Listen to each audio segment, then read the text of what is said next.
अस्सलामु अलैकुम वरहमतुल्लाहि वबरकातुह।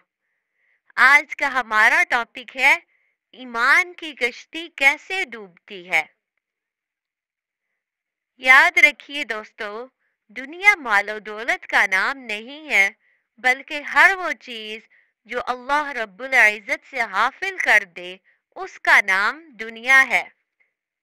इसी माहौल और मुआशरे में रहते हुए हम अपनी जिंदगी को अल्लाह रब्बुल इज्जत के अहकाम और नबी करीम सल्लल्लाहु अलैहि वसल्लम की सुन्नतों के मुताबिक बनाएंगे तो हमें अल्लाह रब्बुल इज्जत की मुआफ़त नसीब होगी।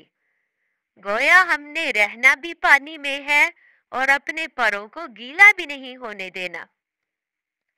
किसी शायर ने खूब कहा, ए मुखातिब, तुम रगाबी से सबक सीख ले कि वो पानी में तो बैठती है मगर उसके पर पानी से गीले नहीं होते, खुश्क ही रहते हैं। लिहाजा जब उसे परवाज करना होती है तो वो एक ही लम्हे में परवाज कर जाती है, और जिस मुर्गाबी के पर गीले हो जाएं तो इसमें परवाज के वक्त उड़ने की ताकत नहीं होती। मोमिन भी इसी तरह दुनिया में रहे मगर अपने आप को दुनिया की आलाइशों से पाक रखे।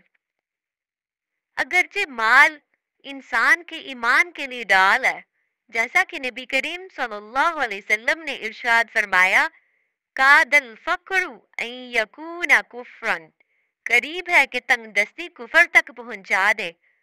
मगर माल की मोहब्बत दिल में नहीं होनी चाहिए।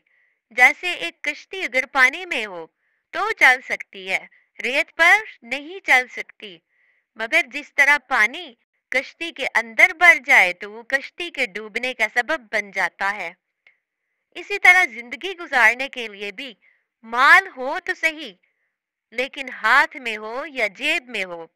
अगर हाथ और जेब से बढ़कर ये दिल में पहुंच जाए तो फिर इंसान के ईमान वाली कश्ती डूबने का सबब बन जाती है। अल्लाह ताला हम सबको अमल करने की तौफीक अता फरमाए, आमीन। अगर आपको आज की हमारी ये वीडियो पसंद आई हो तो सदका जारिया की नीयत से शेयर करें और हमारे चैनल अल हसनात इस्लामिक स्टूडियो को सब्सक्राइब करें।